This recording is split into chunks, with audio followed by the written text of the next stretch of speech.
Infosys today has plunged, but it has plunged further. UBS today has gone on record and has made it official that now they are bearish on the stock. And Pranay, too late, too little, maybe they are behind the curve. I'm using harsh words, but what UBS is indicating today, I guess markets knew about it along with the Q4 numbers. Yes, absolutely, Nikunj. You're quite right on that front.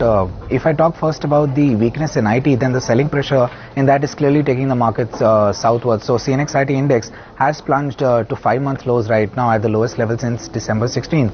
And that is not because just out of increasing sectoral alignment towards cyclicals, also cautious switching out of IT stocks, because rupee is now trading at the highest level in the last 1 month. And apart from that, if you look at the top losers in the large caps, they have fallen more than the mid cap. So Infosys is down nearly 3% on the UBS downgrade, and Wipro too is down nearly 2.5% at 5-month lows.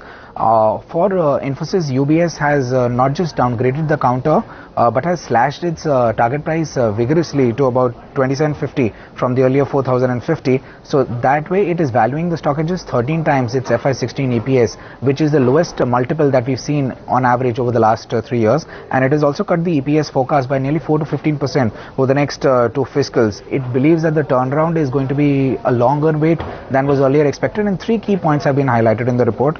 First is that it is going to be a follower of the trend in the medium term, because its exposure to infrastructure management and BPO, which is the fast growing segment, is low, with just 15% of the revenue coming from that versus 25 to 35 for TCS and HCL Tech, which have been leaders. Secondly, its excessive focus on margins in an environment where it is trying to increase revenues is something which is counterproductive. So when it is trying to increase revenues, it is puzzling how it can be able to increase its margins, because it will have to increase investments in the sales force, and that is something which is going to dent the margins also going forward. So both cannot be achieved at the same time. And lastly, its attrition is at the highest level in the industry. It's already lost a quarter of its FY13 closing workforce, and in an environment where revenue is going to be soft, its wage hike has been lower than the sector leader TCS.